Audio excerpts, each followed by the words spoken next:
Hello and welcome to Harlem Stories. This is Adam Feinberg, and we are broadcasting today. It is the middle of October, but this might not be playing for a little while. But I just wanted to welcome you to the podcast. It is a bi-weekly podcast, and we discuss Upper Manhattan, and we discuss not only the neighborhoods, the architecture, the people, the stories of these neighborhoods, but because I am a real estate agent and I focus my business here, we also talk about some broker related stories in terms of buying and selling. Today, we're going to discuss how can I afford more space for less money? And there's a lot of different options out there, and a lot of people aren't really sure exactly how do we go about this in our search. And today, we're going to discuss that.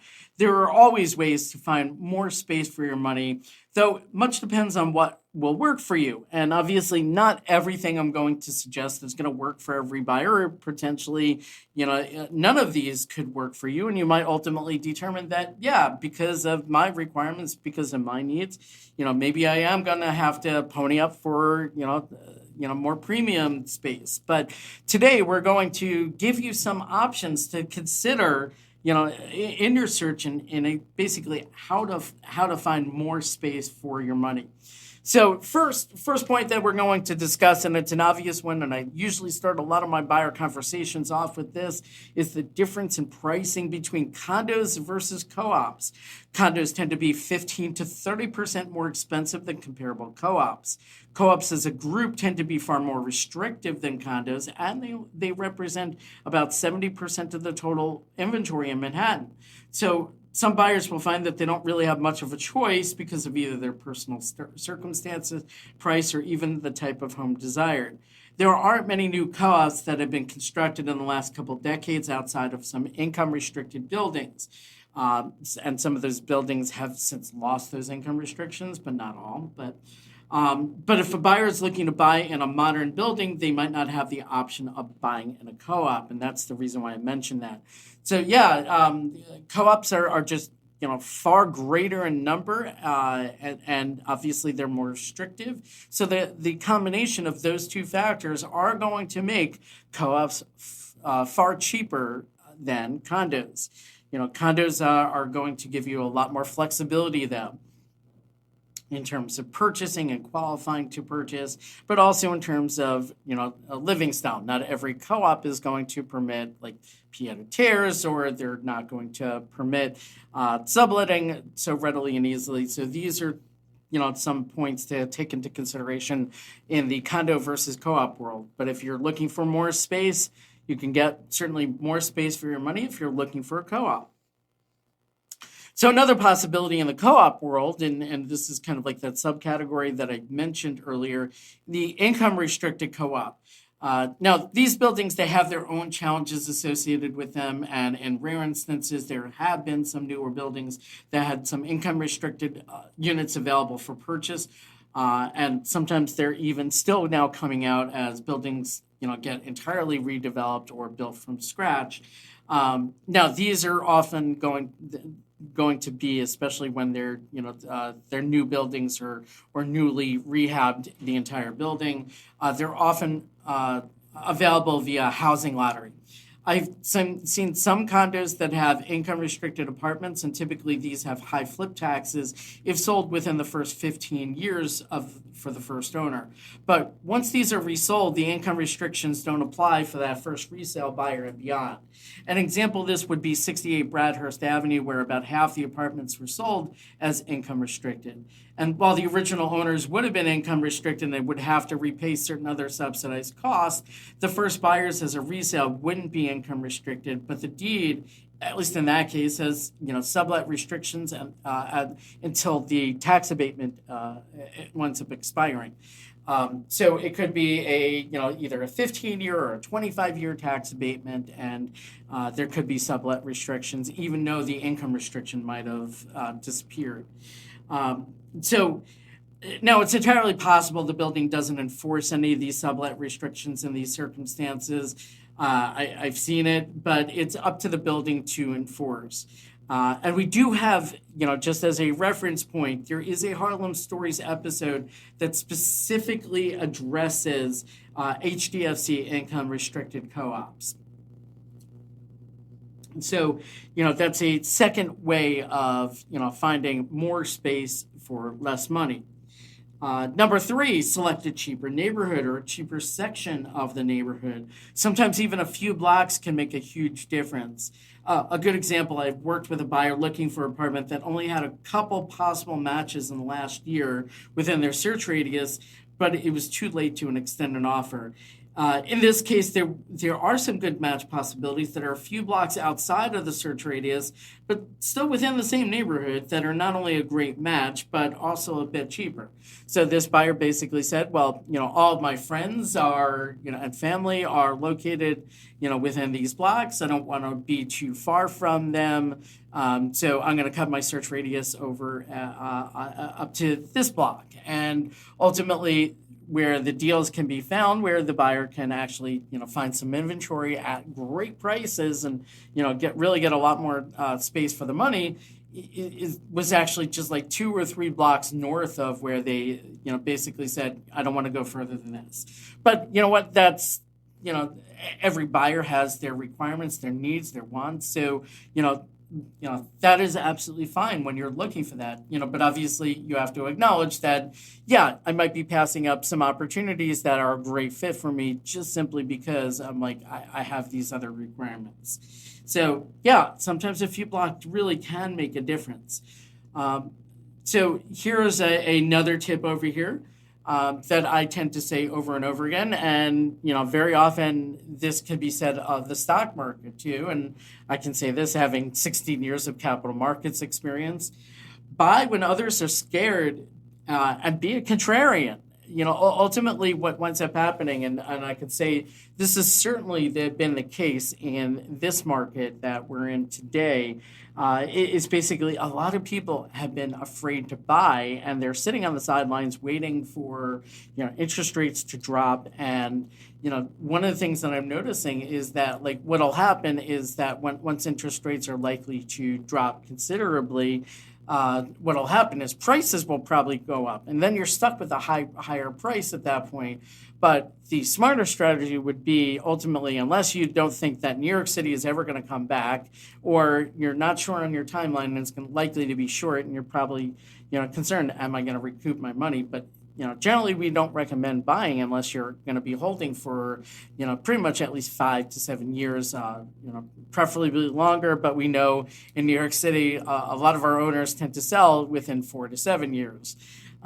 So, one of the things in terms of making sure that like you're meeting your needs, but at the same time, when the market's weak and interest rates are high, you can always refinance at a later date, but at the same time, you're going to get a much lower price when the market is weak. So you can always refinance, but that purchase price you're locked into. So, that is certainly something to keep in mind. By the time this episode airs, it might still be in time, the cheapest time and most likely the bottom of the market, for 2024, 2025 has likely passed us.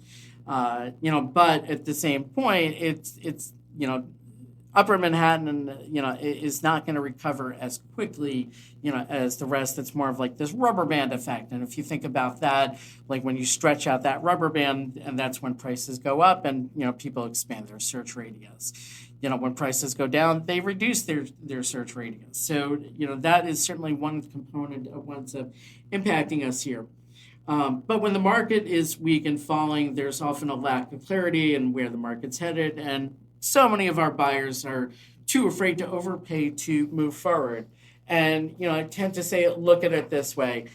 Did you buy at the very, very bottom? Maybe, maybe not. And that's what a lot of people are afraid of. But the reality is I spent, many, many years in finance, and risk is always, on the table no matter what you do. And having been on many trading desks, I tend to say is like there's virtually no one out there. There's only a handful of people out there that have ever been able to time the market successfully. And I'm not just talking luck or potentially even skill, but I've been able to repeat it. So if you're a first time home buyer and you're scared of this, or even a time home buyer, and you don't do this very often, really the best time is to take advantage of that generalized fear in the market.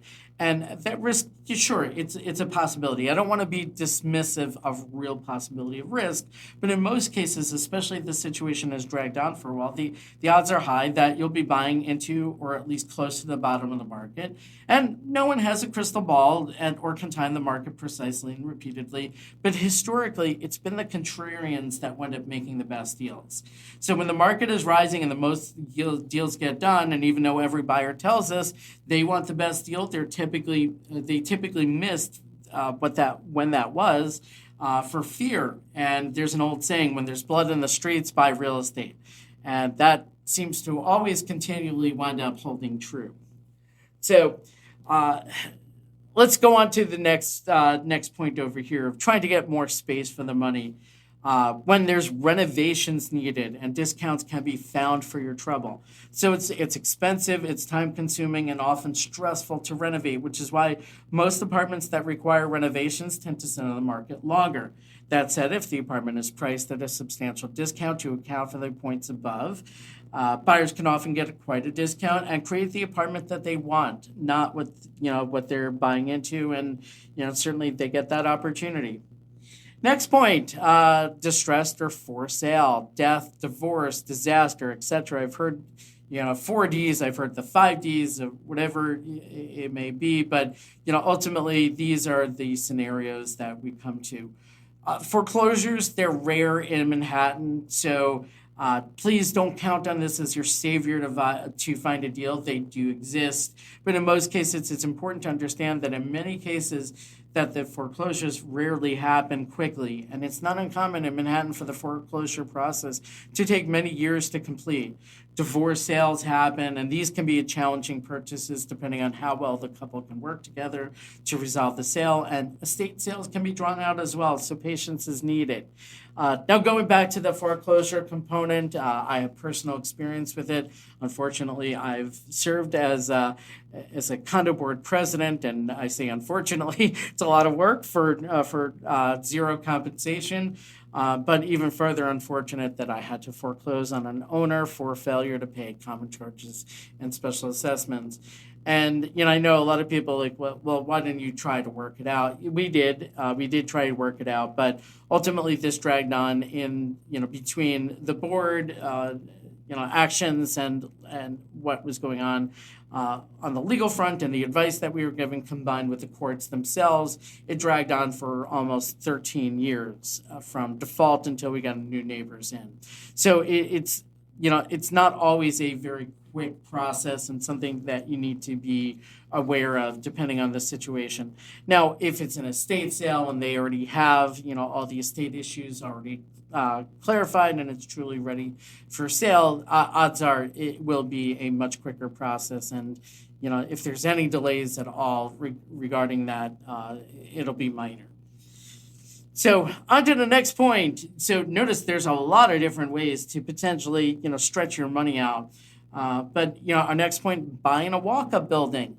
Typically, these apartments, they have cheaper purchase prices, but not only on the purchase price, but also cheaper monthlies, as many tend to be smaller buildings with little to no amenities. And you wouldn't believe if you started looking into the level of detail here on just how expensive it is to operate an elevator, because it's not just the ongoing maintenance costs, the additional electric, but there's also routine testing requirements as well. There's I remember a 2-year and a 5-year inspection cycle that are required, and these things can be very expensive, and if anything goes wrong, then you may have to go through that recertification process. So walk-up buildings are going to be tend to be cheaper, for that reason and many others, but these are interesting opportunities depending on your interest or ability to do it. But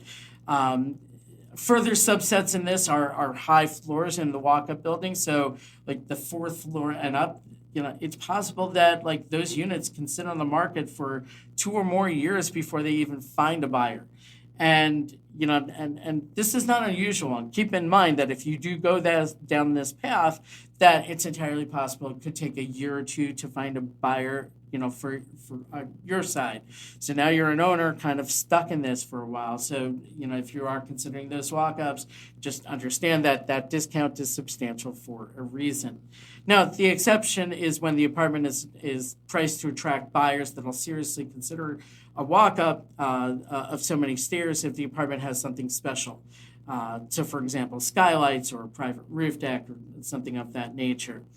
Um, in that walk up, also there's the first floor too, and a lot of times that applies to whether it's an elevator building or a walk up. But yeah, that first floor, it comes to that, and we'll get back to that in a moment. But next point that I want you to consider apartments, and I don't come across too many buyers like this, but if it makes a difference for you, great. Consider apartments with poor natural light. Unfortunately, these are quite common at many of the lower price points for whatever a buyer is looking for. As most of our buyers, they want natural sunlight. Hint: if you're searching online, looking at properties, and you see something that seems too good to be true, odds are it's a walk-up, or it has poor natural light, or high monthlies, or some combination of these types of issues. There could be other scenarios of, why that's the case too, but these are kind of like your key indicators. Earlier, a moment ago, I mentioned about the first floor and cellar apartments. Now, I personally own a first floor cellar duplex, or if you're getting just the first floor.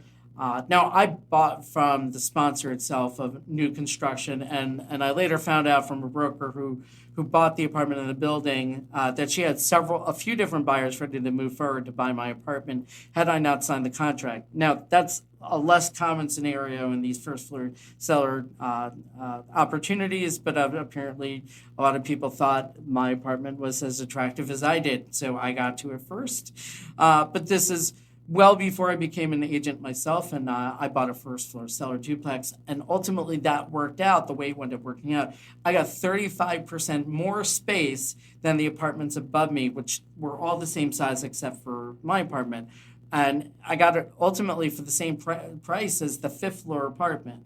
So if you need more space, I got 35% more space for the same price as the fifth floor. This could be an option. Mind you, there's lots of possible downsides to buying in the ground floor or ground floor and basement cellar apartment, but that's potentially a topic for an entirely separate episode, but it still may be a great way to stretch that dollar. So on to the next point, working with the right broker that can identify underpriced apartments. So the more I know about my buyers' wants and needs as a broker, as well as their lifestyle, the more I can help them find the right space for them. Don't withhold information, because ultimately it will help me. Any information I get will wind up helping me help you. And that's not a cliche, although it is, but it is true that, the more information I have on your situation, the better I can identify and say, what, I think this is, what, I don't know if they necessarily were considering something like this, but I think based on everything I've been hearing that, what, maybe we should. I'm going to propose this apartment to this buyer.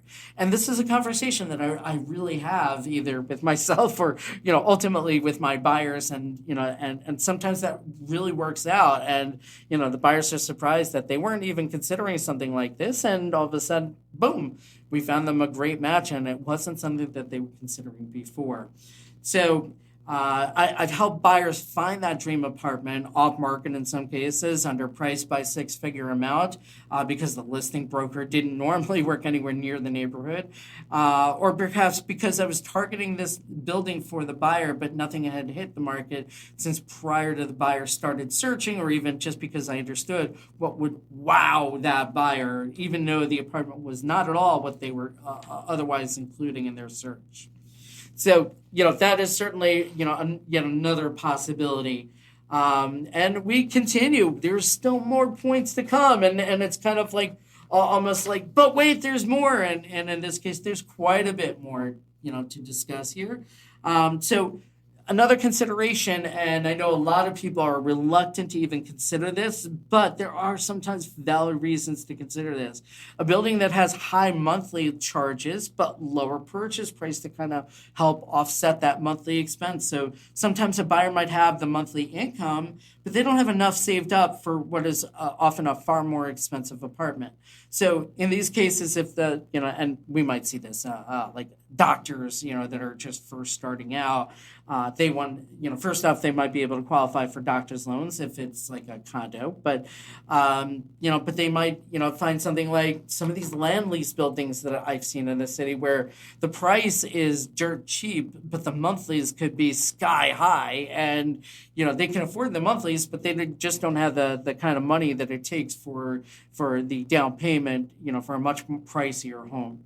So, sometimes these can be adjusted. So if the monthly carrying costs are high in the building compared to other similar buildings, the price is often adjusted lower.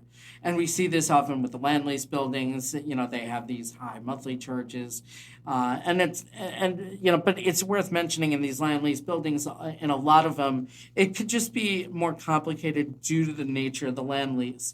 And for those that are not familiar with these buildings, these are often co-ops or condoms, and are sometimes even condos where the building is constructed like a co-op, but the land is owned by another owner. So much of Battery Park City are land lease buildings where the Port Authority owns the underlying land. The building typically has higher monthly common charges or monthly charges to the owners because in addition to all the usual expenses, they typically also have to pay rent to the landowner. And I only know of one land lease building north of 96th Street, so this is more common far more common in other neighborhoods, but in Upper Manhattan, there's only that one building. And honestly, that is a newer construction, with a 99-year lease, and I think they're like 12, 13 years into, the total of the lease, so they have quite a bit of room to go there. So yet another component over here of looking at more space for the money, low monthly charges. Now, buildings that receive significant income from sources other than the monthly charges to building owners. So perhaps the building receives income from cell phone antennas on the top of their building. Maybe they get it from stores or parking garages or buildings with rentals in them where they sublet some of the units. So buildings with low common charges is something that I like to make my clients aware of. I know most of my buyers actually ask me for a building with low monthly charges, and I give them some examples of why they might not want to. And I know I go into this in multiple other episodes as well, but if I urge caution if the building doesn't have a lot of cash on hand or other revenue sources, since it's possible maintenance could be deferred in some of these buildings with the low monthly common charges or monthly charges. It might still be a good option for some buyers. And don't get me wrong. I don't want to dissuade you. I just want you to understand what risk is potentially out there. So even if the building isn't sufficiently funding its needs, but it still might be worth mentioning the risks. And so a buyer understands, and they might say, you know what? I can afford to put away an extra $300 or $400 a month in savings to offset the lower common charges and, just kind of force that savings, because we know in a lot of these buildings that have, low monthlies that are not necessarily justified by like some other revenue stream. A lot of times they're doing it because, what they might be doing is holding special assessments. But if I had a client with a limited budget and the monthlies were low because the building collects both a flip tax and sales, or as well as other multiple revenue sources from like the parking garage or other retail spaces, I've had this situation, and it allowed the client to afford a higher purchase price because we're looking at the total cost of monthly ownership rather than just the purchase price. So these are among the things that I've like my buyers to consider. I'm like, it's not just the purchase price. It's going to be purchase price plus your monthlies. So really important to take into consideration. So tax abated apartments is yet another point that we want to bring into this equation. So, I don't even know how many points I found to discuss with you guys and talk about, all the real possibilities over here. So my personal property taxes, they're less than $4 a month. Starbucks costs more than that. Take that. Tax abatement apartments could allow a buyer to stretch their budget, especially if they expect their income to rise significantly in the future. Now, at some point, the tax abatement starts to roll off or end entirely. So it's not something that you can count on forever, but you can ask your broker and say, you know what would the taxes be on this apartment if there was no tax abatement today? Now, a lot of times people say, what would the taxes be if at the end? And we don't know the answer to that because we don't have a crystal ball, because the question implies that we know what tax policy will be in the future. So instead, what I recommend buyers asking, or I'll actually address it on their behalf anyway, but what would the taxes be today if there was no tax abatement? And at least then they can get a better sense of it. And they can plan for it for the longer run, but at least, I think it's important to provide that transparency. There's a lot of brokers that won't, or they're like, they'll like, let the attorneys deal with it. So I don't believe in that. I feel like a lot of these abatements are starting to come toward their natural conclusion. So at the same time, I feel like it's important for a buyer to know. So we still have a few more points to cover that we haven't, and I've already covered a lot of different ways for you to kind of save some money. Awkwardly laid out apartments. So these tend to price at a discount. So like what happens if the only bathroom is located in the bedroom and it requires guests to walk through the bedroom? Pretty common, and you'll see this among the cheaper apartments. Very, very common in the cheaper apartments. So not everyone likes to enter the apartment through the kitchen. That's certainly an awkward thing. Or railroad apartments where you basically have a central corridor that connect each of the rooms. So it's like running through the train.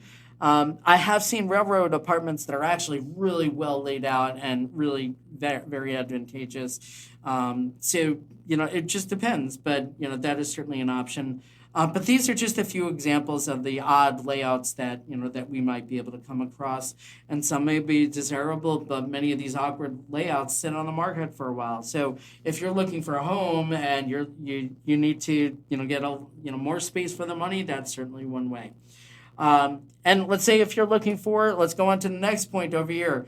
Let's say you want outdoor space, but you want to pay less for it, and we know that outdoor space is at a premium.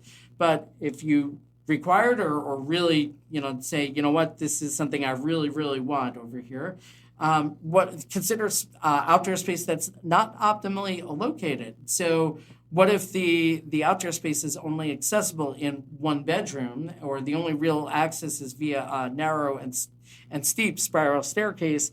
Now, these outdoor spaces are going to be priced less than, something that's laid out right off the living room. So these are things that are, all under consideration.